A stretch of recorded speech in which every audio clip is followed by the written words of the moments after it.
We started with 4 women from Pleasant Street Congregational Church in Arlington. And these are 4 women that I knew. I was ordained out of that church. Somebody said, well, do you know so-and-so, and do you know so-and-so? So it's kind of word of mouth that we started collecting all these stories. And so one thing led to another. Our learning curve was huge. We had a lot to learn. We ended up loving these women. If nobody asks about these things, you know, about our moms and our grandmas, if nobody asks, they aren't going to tell us. And the stories of men are well documented, but nobody knows the stories of the women. And Fran and I, you know, in the ministry that we were doing at that time, were hearing the stories of these women as they came to the end of their lives.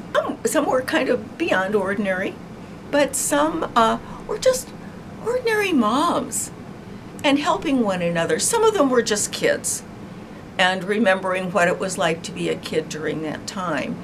And some of them were scared, and some of them didn't even know enough to be scared, mostly afraid that they would be separated from their parents. The son of a friend that I had worked with at another hospital was a letter carrier and from Woburn.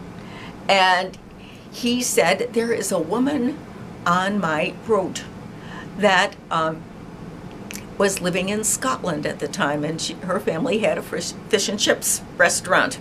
So we went to visit Elma. And so she was from Scotland. Someone said, do you know about Plymouth Church in Detroit? Plymouth United Church of Christ, from Detroit. And we can get access to some of those women if they would be interested in telling their stories. Well, they were. They didn't want to talk about the war.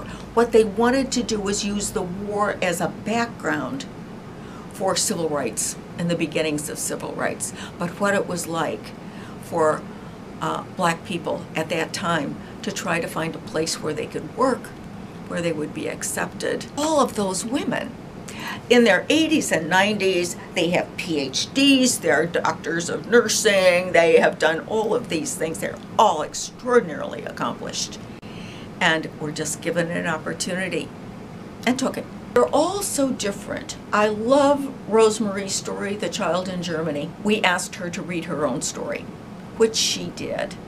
And I said, will you please bring the cross that her mother made out of a tin can, because that's what they had, and gave it to her when she was confirmed. To see that is just amazing. And she said it's probably the most precious thing that she has. Because we love these ladies. You know, there is a part of us that they're a part of our hearts. And we are so happy just to be able to tell their stories.